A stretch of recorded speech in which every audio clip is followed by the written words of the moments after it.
everyone, I am Jess from Studio Ballet Evolution.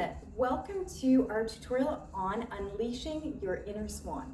So as you can see, I have a headpiece on. Our students are doing a show soon. I'm going to be dancing the Dying Swan, and underneath here I'm growing out my hair. It's a little bit of a mess, so I figured for this tutorial, since it is about our inner swan, I will leave my nice headpiece on.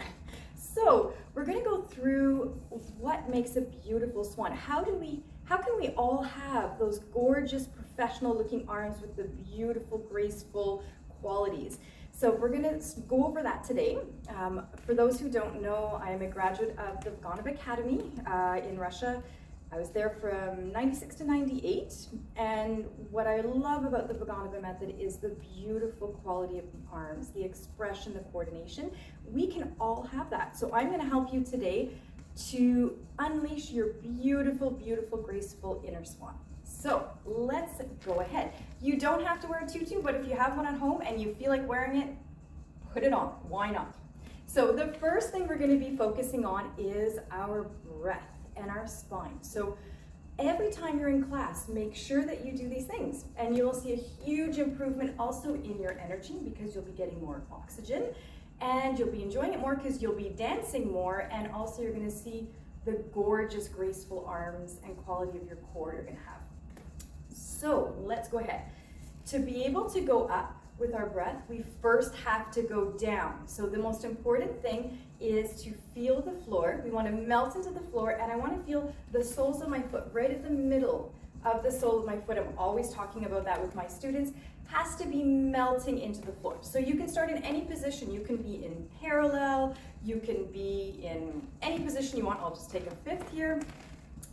And I need to first start by melting into the floor with the soles of my feet. I talked about the middle of the sole of the foot. So the first thing I do is melt into the floor, so I feel that nice connection. And then I want to lengthen my spine and inhale. Now in ballet, we breathe a little differently than the average person. We want to engage our transverse, our lower abdominals, and breathe through our diaphragm. Our back needs to be nice and wide. So I want to feel like I'm breathing from my back, right? I have asthma, and I find it really helps me to breathe when I open. Imagine you have wings coming from your back and they're opening to the side. Beautiful. So we have our pushing into the floor. Now I can lengthen up. So I'm going to go exhale into the floor, inhale, and lengthen, and feel that nice lengthening through the neck and out through the head. So whenever we do an allongé in ballet, you want to breathe in, and that gives you that feeling. So that feeling of inhaling. So first remember, you have to go down, exhale into the floor, melting, and then you can lift up. So that is the first step of having beautiful port de bras and graceful arms. So it actually starts in the spine, it goes through the neck. So if you are turning your head, it's the spine and breath, neck, then we get the arms going. So you have all that to do before you move your arms. Now let's get into the arms. So really important is where we're moving our arms from.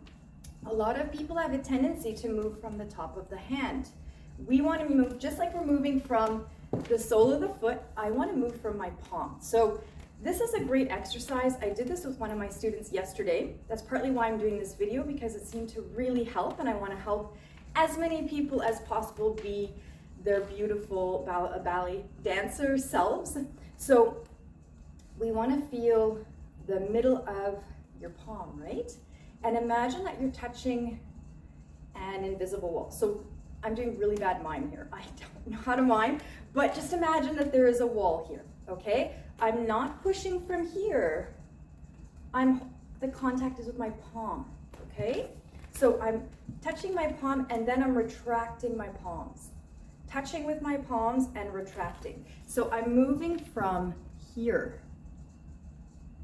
not from the top. That's the tricky part. I'm not pushing with my fingers. I'm moving from the palm and retracting from the palm. So that takes time to get. But whenever I move my arm in ballet, I want to move from the palm, not from the top. Okay, so let's start with just that. So in any position you want to be, you could be in a very neutral position if you want.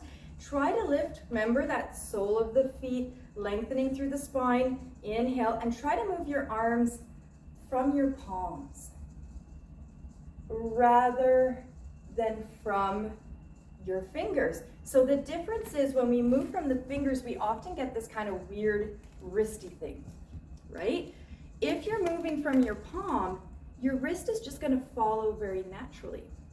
So one other thing, you can start with this. I'm giving you a whole bunch of information, but you can take this in steps, okay?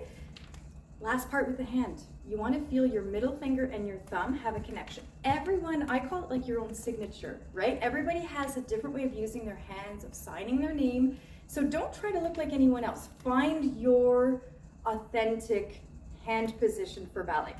So you want to feel a connection with the third finger and the thumb. And you notice where that is? Right in the middle of your palm, right?